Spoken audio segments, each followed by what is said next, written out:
প্রিয় দর্শক বন্ধুরা, এই মুহূর্তের জন্য সংগঠক শিক্ষক নিয়োগের ক্ষেত্রে একটি গুরুত্বপূর্ণ মোটিভেশনাল ভিডিও কিন্তু উঠে আসছে।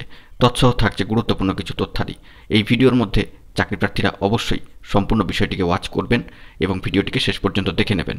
যে সমস্ত বন্ধুরা এখনও পর্যন্ত চ্যানেলটি সাবস্ক্রাইব করেননি, সাবস্ক্রাইব করে নিয়ে সঙ্গে থাকবেন। বন্ধুরা, সপ্তাহ শুরুতে আরও একবার সংগঠক শিক্ষক বা অর্গানাইজার টিচারদের নিয়োগ সংক্রান্ত বিষয় নিয়ে কি গুরুত্বপূর্ণ খবরাখবর আছে তা এই ভিডিওর মধ্যে তুলে ধরার চেষ্টা করছি।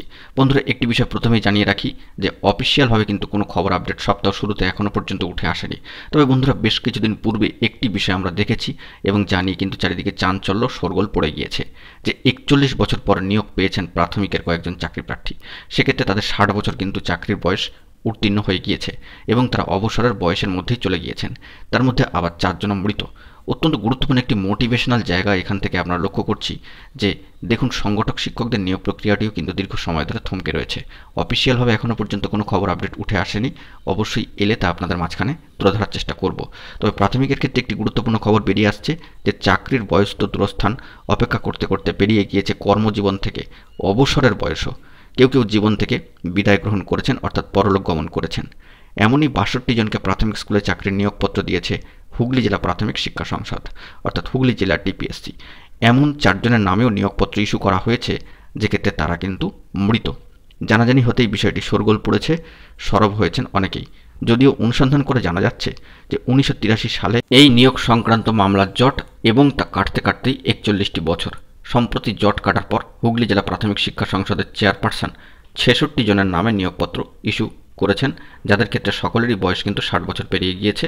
4 জনের মৃত্যুও হয়েছে। এই নিয়োগপত্র ঘিরে অনেকেই কিন্তু উচ্ছ্বাস ব্যক্ত করেছেন এবং অনেকে খোঁজখবরও নিচ্ছেন। কেউ কেউ আবার নিজেদের আবেগ প্রকাশ করছেন। প্রসঙ্গত এখানে উল্লেখ্য যে এই বিষয়ে হুগলি জেলা প্রাথমিক শিক্ষা সংসদের চেয়ারপারসন তেমন কিছুই বলতে চাননি, যা বলার পরে বলবেন বলে জানিয়েছেন। তবে হুগলি জেলা পরিষদের শিক্ষা কর্মাধ্যক্ষ মহাশয় বলেন যে কোট আনকোট বিষয়টি হচ্ছে এরকম যে মহামান্য আদালতের রায় কার্যকর করা শিক্ষা দপ্তরের দায়িত্ব, সেই রায়কে কার্যকর করা হয়েছে। জেলা প্রাথমিক শিক্ষা সংসদ সূত্রে জানা গিয়েছে 2023 সালে 20 ডিসেম্বর মহামান্য কলকাতা হাইকোর্টের রায় দেয় যে প্রার্থীদের নিয়োগপত্র দেওয়ার, সেই মতো 66 জনের নিয়োগপত্র ছাড়া হয়। আদালতের রায়ে বলা হয়েছে 2014 সালে 8ই আগস্ট থেকে এফেক্ট দিতে। মহামান্য আদালতের নির্দেশ মতো এই নিয়োগ দেওয়া হয়েছে, এমনই বার্তা কিন্তু সামাজিক গণমাধ্যম সূত্রে উঠে আসছে। বন্ধুরা, অর্গানাইজার টিচার বা সংগঠক শিক্ষকদের বিষয় পরবর্তী ক্ষেত্রে কোনো ধরনের অফিসিয়াল আপডেট থাকলে তবে কিন্তু আপনাদের মাঝখানে তুলে ধরার চেষ্টা করব। আপাতত মোটিভেশনাল এই ভিডিওটি আপনাদের ক্ষেত্রে অনেকটাই কিন্তু মোটিভেটেড করবে, যেখানে দেখা যাচ্ছে যে চাকরির বয়স উত্তীর্ণ হয়ে যাওয়ার পরেও কিন্তু অনেকে নিয়োগপত্র পেয়েছেন। বন্ধুরা, সংগঠক শিক্ষক বা অর্গানাইজার টিচারদের নিয়োগ সংক্রান্ত কোনো অফিসিয়াল আপডেট থাকলে তা অবশ্যই তুলে ধরার চেষ্টা করব পরবর্তী ক্ষেত্রে। বন্ধুরা, এখন এই পর্যন্তই। গুরুত্বপূর্ণ আপডেটগুলি পাওয়ার জন্য ও মোটিভেশনাল ভিডিওগুলি পাওয়ার জন্য অবশ্যই চ্যানেলটিকে সাবস্ক্রাইব করে সঙ্গে থাকুন। ধন্যবাদ।